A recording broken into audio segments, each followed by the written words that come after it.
দিয়ে বাটা মাছের ঝোল সোমবারে দিয়ে দিলাম কালো জিরা, দিয়ে দিব এখন দিয়ে দেবো পেঁয়াজ কাঁচা লঙ্কা জিরা একসাথে পেস্ট করে নিয়েছি আর কাশ্মীরি লঙ্কা গুঁড়ো জল দিয়ে দিয়ে দেবো।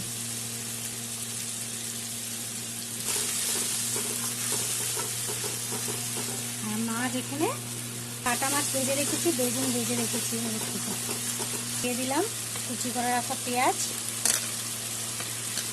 আর টমেটো।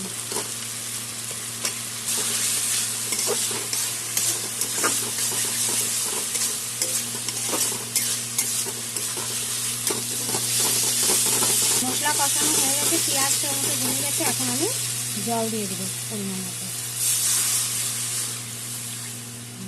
জল এসে মাছ দিয়ে দেবো, জল ফুটলে আমি মাছ আর অল্প লবণ দিয়ে দেবো, ওটা তো পরে দেবো।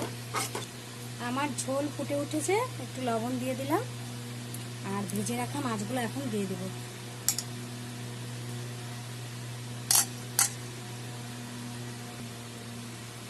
ভেজে রাখা মাছগুলো দিয়ে দিলাম, বাটা মাছ বেগুন দিয়ে বাটা মাছের ঝোল আর বেগুনগুলো দিয়ে দেবো।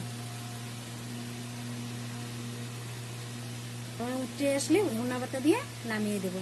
বাটা মাছের ঝোল হয়ে গেছে, এখন ধনিয়া পাতা দিয়ে গ্যাসটা অফ করে দেবো। আপনারা এরকম করে বানিয়ে খেয়ে বলবেন কেমন হয়েছে, লাইক করবেন, কমেন্ট করবেন, শেয়ার করবেন। Thank you.